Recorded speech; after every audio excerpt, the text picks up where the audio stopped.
अस्सलाम वालेकुम welcome to learn with Abid Raza. अॼु जो जेको असांजो टॉपिक थींदो हू थींदो वर्ड ऑर्गेनाइज़ेशन। बेसिकली असांखे सम्झणो पवंदो त पहिरियों जेको आहे सो वर्ड ऑर्गेनाइज़ेशन मां मुराद छा आहे। वर्ड ऑर्गेनाइज़ेशन मां मुराद इहा हुआ त इंतिज़ामिया जेका आहे दुनिया लेवल ते डिफरेंट शयुनि खे मुंतज़िम करणु जेका सो इन मां मुराद इहा थी त जेका वर्ड ऑर्गेनाइज़ेशन जेका आहे इहे दुनिया में डिफरेंट शयूं आहिनि, डिफरेंट जेको आहे सो कमकार आहिनि ऐं डिफरेंट जेके ऑर्गेनाइज़ेशन जेके डिलीवर कनि थियूं पंहिंजे कंट्रीज़ खे ऐं total all over the world उहे हिक ॿिए कोऑपरेशन थियूं कनि, उहे हिक ॿिए सां लाह चाढ़ण में गॾु हूंदियूं आहिनि। पोइ उन्हनि जूं जेको आहे सो ऑर्गेनाइज़ेशन ठहियल आहिनि जंहिंजा पोइ जेको आहे सो उन्हनि जो शॉर्ट फॉर्म अची वेंदो आहे, पोइ स्टैंड फॉर अची वेंदो आहे।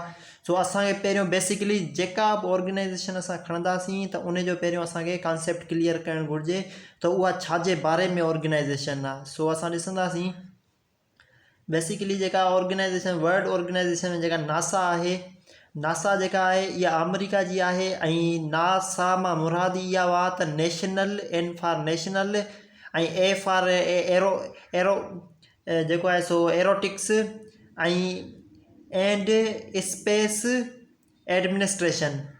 हाणे नासा मां छा मुराद आहे, चए थो क़ौमी ऐं एरोकिट्स जेको आहे इहो आहे हवाई जहाज़,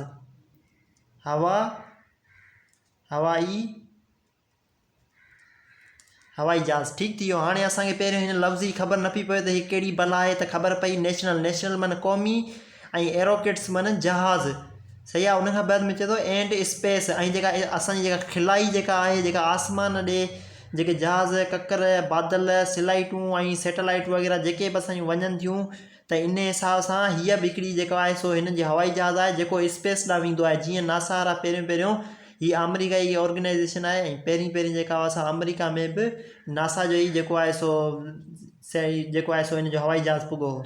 सो इहो जेको एडमिनिस्ट्रेशन आहे, जेका हिन जी जेका इंतिज़ामिया आहे ऑर्गेनाइज़ेशन जेका आहे तनज़ीम जी, हिन खे चवंदा आहिनि तनज़ीम।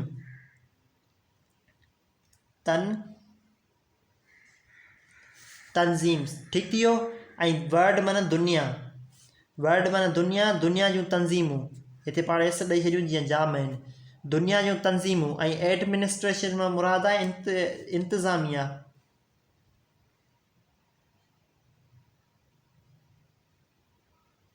इंतिज़ामिया। ठीक थी वियो।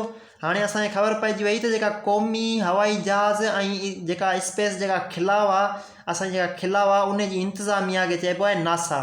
क्लियर थी वियो हलियो। हाणे असां अॻिते हलूं था त इन जी फॉर्मेशन कॾहिं थी। लफ़्ज़ फॉर्मेशन निकितल आहे त माना इहा जेका हुआ असां कॾहिं ठही, इन जो बुनियादु कंहिं विधो ऐं कॾहिं ठही, कीअं ठही।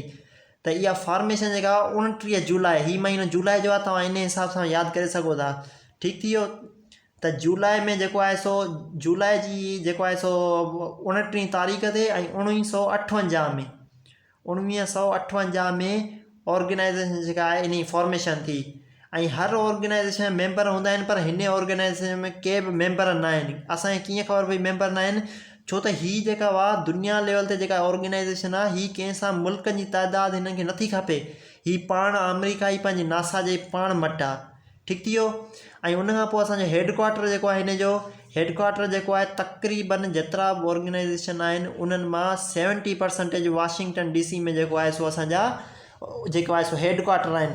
हाणे हेडक्वार्टर मां मुराद छा आहे, हेडक्वार्टर लफ़्ज़ मां मुराद छा आहे, मुराद हेडक्वार्टर मां इहा हुआ त हीअ जेका ऑर्गेनाइज़ेशन आहे हिन जो जेका हिन जो मटीरियल आहे, हीअ जेका जिथे आहे नासा, जिथे हिन जो सॼो सिस्टम हले थो पियो, जेको हिन जी डेवलपमेंट हले थी पई, उहो सभु कुझु हिन वाशिंगटन DC में जेको आहे सो हीअ आहे, उते एग्ज़िस्ट करे थी। ठीक थी वियो हलियो। जीअं असां चवंदासीं त बाबा फैसल मस्जिद जेका आहे पाकिस्तान में उहा किथे आहे, तव्हां सभिनी खे टिक थी वेंदो हलियो माइंड में त इहा इस्लामाबाद में आहे। असां चई सघूं था असांजी मस्जिद जेका आहे, जेका फैसल मस्जिद जेका आहे उहा इस्लामाबाद में हेडक्वार्टर चओसि या मस्जिद चओसि, हिकिड़ी लिहाज़ सां हिकिड़ो कॉन्सेप्ट क्लियर करण जे कारण। ईअं ई नासा जो हेडक्वार्टर जेको आहे उहो आहे वाशिंगटन DC में। वाशिंगटन DC जो शहर अमेरिका जो आहे, डिस्ट्रिक्ट ऑफ कोलंबिया DC खे चइबो आहे। ठीक थी वियो। हाणे इन जो प्रेसिडेंट चेयरमैन केरु आहे, माना इन जो वॾे मां वॾो अॻुवाण कहिड़ो आहे, वॾे मां वॾो, उहो आहे बिल नेल्सन। ठीक थी वियो हलियो। हालांकि ही फर्स्ट ऑर्गेनाइजेशन हुई, इन में मुंहिंजा जेको आहे सो 4 मिनट लॻी विया आहिनि। हाणे असां जेको आहे सो पहिरियों कॉन्सेप्ट सम्झी वरितो, हाणे असां घुमाए वठंदासीं इंशाल्लाह। 16 टोटल ऑर्गेनाइजेशनूं आहिनि, तंहिंमां फर्स्ट मूं डिस्कस कयो आहे, 4 मिनट थी विया आहिनि। मां नथो चाहियां त जेको वीडियो आहे उहो वॾो थी वञे। हलियो ठीकु थी वियो। वर्ल्ड WHO, हिन मां मुराद इहा हुआ वर्ल्ड हेल्थ ऑर्गेनाइजेशन। ही बीठो आहे तव्हांजो वर्ल्ड हेल्थ ऑर्गेनाइजेशन। बेसिकली इहा जेका ऑर्गेनाइजेशन आहे, इहा ईअं सम्झो त दुनिया लेवल ते सिहत दस्तियाब करे थी ॿियनि मुल्कनि में, जिथे के मसइला मसाइल सिहत जेको आहे सो हेल्थ जे हिसाब सां, सिहत जे हिसाब सां थिए थो, त हीअ जेको आहे सो कोऑपरेशन करे थी। कोऑपरेशन मां मुराद त हीअ जेको आहे पंहिंजी जेका वर्ल्ड हेल्थ ऑर्गेनाइजेशन आहे, इहा पंहिंजो मटीरियल ॿिए मुल्क ॾे मोकिले थी, जीअं उन जी सिहत सही हुजे। का बि वॾी बीमारी अची वञे, जीअं हींअर कोविड-19 कोरोना वायरस अची वियो, त हिन दुनिया में ॾींहुं राति हिकु करे कोरोना वायरस सां जेको आहे सो हिन कंट्योर कयो हुयो। ठीकु थी वियो। ऑर्गेनाइजेशन मां तव्हांखे ॿुधायांसि त हीअ तंज़ीम आहे। ठीकु थी वियो। उनखां बाद में असांजो हाणे इहा वर्ल्ड हेल्थ ऑर्गेनाइजेशन ठही कॾहिं, बेसिकली इहा जेका ठही हुई उहा 7 अप्रैल, ऐं 7 अप्रैल मुंहिंजे ख़्याल में टीचर्स डे बि आहे, 7 अप्रैल, ऐं उनखां बाद में 1948 में। ठीकु थी वियो। हलियो हाणे तव्हांजी नासा जेका 1958 में ठही आहे, ऐं जेको आहे सो अप्रैल जेका आहे उहा 1948 में ठही आहे। ठीकु थी वियो। हेडक्वार्टर इन जो किथे आहे? हेडक्वार्टर इन जो आहे जेनीवा में, ऐं तक़रीबन जी मूं तव्हांखे ॿुधाए 70% वाशिंगटन DC में हेडक्वार्टर आहिनि। माना उनजी जेका बिल्डिंग आहे इन जी हेल्थ ऑर्गेनाइजेशन जी, त उहा जेका जेनीवा में आहे, इनखे हेडक्वार्टर सॾिबो आहे। सो हीअ जेका आहे स्विट्ज़रलैंड में आहे, हीअ आहे यूरोप में। ठीकु थी वियो। प्रेसिडेंट हिन जो कहिड़ो आहे? प्रेसिडेंट जेको हिन जो आहे उहो आहे टेड्रोस ऐं अधानम पढ़ोस या अधूनम पढ़ोस, पर ओ आहे इहो। ठीकु थी वियो। हाणे असांजी टीं ऑर्गेनाइजेशन जेका आहे उहा आहे ICC। छा आहे हिन मां मुराद? हिन मां मुराद आहे इंटरनेशनल क्रिकेट काउंसिल। हाणे तव्हांजा कॉन्सेप्ट क्लियर थी वञे। हलियो इंटरनेशनल क्रिकेट काउंसिल, हिन मां छा मुराद आहे? माना जेका क्रिकेट हुआ उन में जेतिरा मुल्क क्रिकेट खेॾंदा, उनजी हिकिड़ी ऑर्गेनाइजेशन ठही वई आहे, जंहिंखे असां इंटरनेशनल माना बैन अल-अक़वामी, माना तक़रीबन जेतिरा दुनिया जा मुल्क आहिनि उहे इंटरनेशनल में इंक्लूड थी सघंदा। ठीकु थी वियो। उनखां बाद में चवे थो क्रिकेट काउंसिल। हाणे असांखे माइंड टिक थी वञे ICC मां मुराद छा आहे? C for cricket, C for council, ऐं इंटर माना इंटरनेशनल ऑर्गेनाइजेशन। त माना हिकिड़े मुल्क जी कोन ठहंदी न, जाम मुल्क हूंदा। ठीकु थी वियो। हाणे अचे थो इस्टेब्लिश्ड 15 जून 1909 में। 1909 में जेको आहे सो 15 जून 1909 में ही जेका असां ICC ठही, हिनखे ठाहे वियो। हेडक्वार्टर हिन जो दुबई में आहे। यादि रखिजो, वर्ल्ड कप टोटल जेके क्रिकेट मैच जा थींदा आहिनि उहे दुबई में थींदा आहिनि, ऐं UAE जो जेको आहे सो दुबई जो पूरो नालो आहे यूनाइटेड स्टेट्स इमारत। हाणे अचे थो इन जो बि प्रेसिडेंट केरु आहे? प्रेसिडेंट इन जो करंट जेको आहे चेयरमैन, माना हिन ऑर्गेनाइजेशन जो वॾे में वॾो जेको चेयरमैन आहे उहो केरु आहे? उहो आहे गेरेज बार्कले चओसि या जॉर्ज बार्कले चओसि। ठीकु थी वियो। हलियो उनखां बाद में असांजो अचे थी चौथे नंबर ते ऑर्गेनाइजेशन, उनजो नालो आहे यूनिसेफ। हालांकि हिनखे यूनिसेफ जेका आहे इहा आहे UNO जी ऑर्गेनाइजेशन, हिकिड़ी नंढड़ी ऑर्गेनाइजेशन आहे। हिन में बि 194 मुल्क आहिनि। हाणे हीअ जेका यूनिसेफ जो बेसिकली कॉन्सेप्ट छा आहे? हीअ छाजे कारण ठही वई? हिन मां मुराद छा आहे? यूनिसेफ मां हीअ लफ़्ज़ छा मां निकितो आहे? त हीअ आहे यूनाइटेड नेशन। UN माना यूनाइटेड नेशन, ऐं चिल्ड्रेन, E फॉर जेको आहे चिल्ड्रेन्स फाउंड।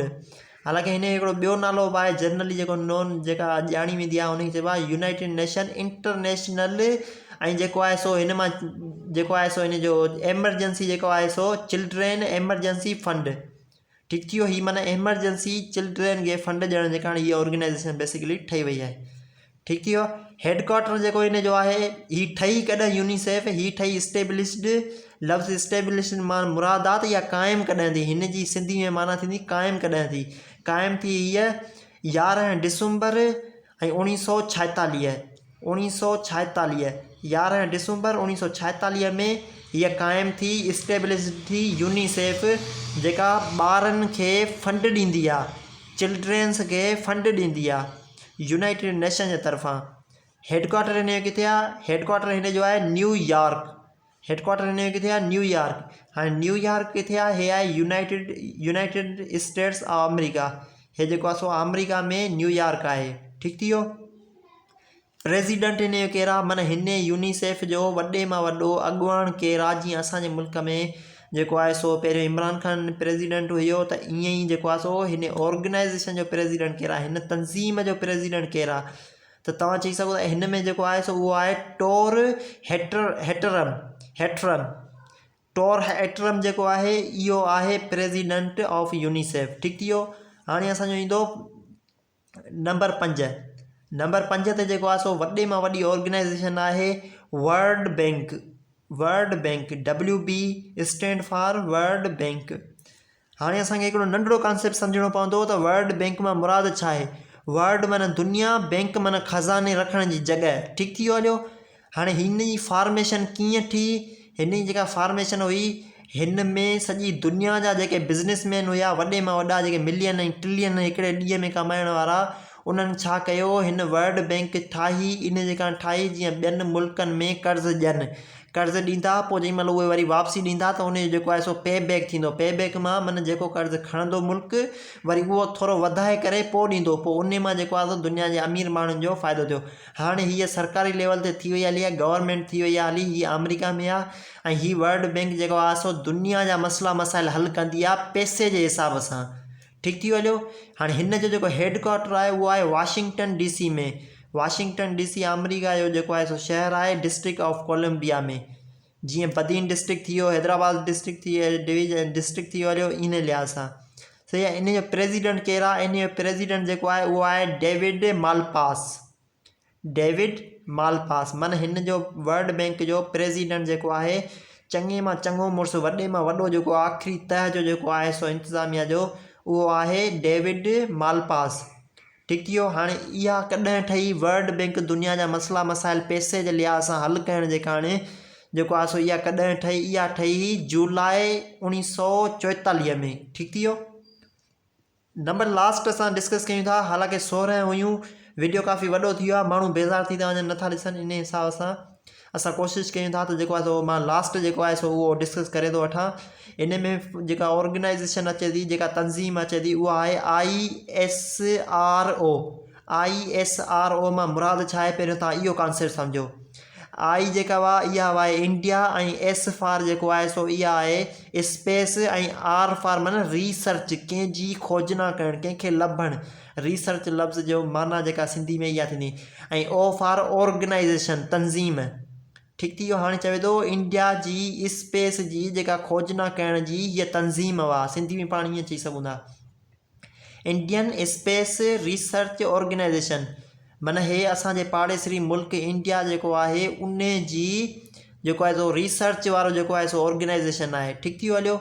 इन हेडक्वाटर किथे आहे? इहो आहे बेंगलोर में। बेंगलोर जेको तव्हां ॿुधो हूंदो, उहो बेंगलोर में जेको आहे सो हिननि जो इंडिया में हिन जो हेडक्वाटर आहे। माना हिन जी जेका बिल्डिंग आहे, हिन जी रिसर्च जी, स्पेस जी, हिन में जेके हवाई जहाज़ हिन जा आहिनि, उहे सभु जेको आहे सो बेंगलोर में आहिनि। हेडक्वाटर उनखे सरबो इस्टेब्लिश्ड माना क़ाइमु कॾहिं थी? इहा 15 अगस्त ते थी, ऐं 1969 में। 1969 में। ठीकु थी वियो। हिन जो फाउंडर केरु हुयो? फाउंडर मतिलबु त हिन जो बुनियादु कंहिं विधो हुयो? उहो विधो हुयो विक्रम ऐं सरमभाई। ऐं जेको हिन जो जेको हींअर जेको आहे उहो आहे सिवन जेको आहे प्रेसिडेंट करंट आहे, मौजूदु आहे। ठीकु थी वियो। ही हुयूं असांजो वर्ल्ड ऑर्गेनाइज़ेशन। मूं तव्हांखे ख़ुलासो इन जे कारण ॾिनो जो तव्हांखे ICC अचे, वर्ल्ड हेल्थ अचे, या NASA अचे, त तव्हांखे टिक थी वञे त इहा आहे कहिड़ी भला, ऐं कहिड़े बारे में आहे, छाजे बारे में आहे इहा तंज़ीम। त इन हिसाब सां मां तव्हांखे ॿुधायो त कॾहिं ठहियूं, ऐं हेडक्वाटर हिन जा किथे आहिनि, ऐं जेको आहे सो हिननि जो कमु कहिड़ो आहे, ऐं हिन जा प्रेसिडेंट कहिड़ा आहिनि, ऐं हिन जी लोकेशन कहिड़ी आहे, ऐं इहे छाजे मक़सद जे करे ठही आहे, ऐं कहिड़े टाइम में इहा ठही आहे। इनशाला हीअ तव्हांजो जेको आहे सो 14 मिंट जो वीडियो थी वियो हलियो। वीडियो थोरो वॾो थी वियो हलियो, ऐं मां उमेदु कयां थो हीअ तव्हांखे जेके 6 ऑर्गेनाइज़ेशनूं आहिनि, इहे इनशाला सफ़ा माना हिकिड़ी वीडियो में तव्हांजो कॉन्सेप्ट क्लियर थी वेंदो हलियो। अॻियां हली बाक़ी जेके आहिनि से वीडियो वॾो थी वियो आहे, ऐं जेके अॻियां ईंदी ऑर्गेनाइज़ेशन उहे मां मिंट में घुमाए वठंदुसि। पहिरियों मुंहिंजो मक़सदु हुयो त तव्हांजो कॉन्सेप्ट क्लियर थी वञे, कॉन्सेप्चुअल थी वेंदो हलिया न, पोइ रटण जी तव्हांजी ज़रूरत न पवंदी। So this was all about world organisation. So I hope you will enjoy this lecture, and if you like video, then please subscribe and hit the bell icon so that you can get further information like this. Thank you so much. Thank you.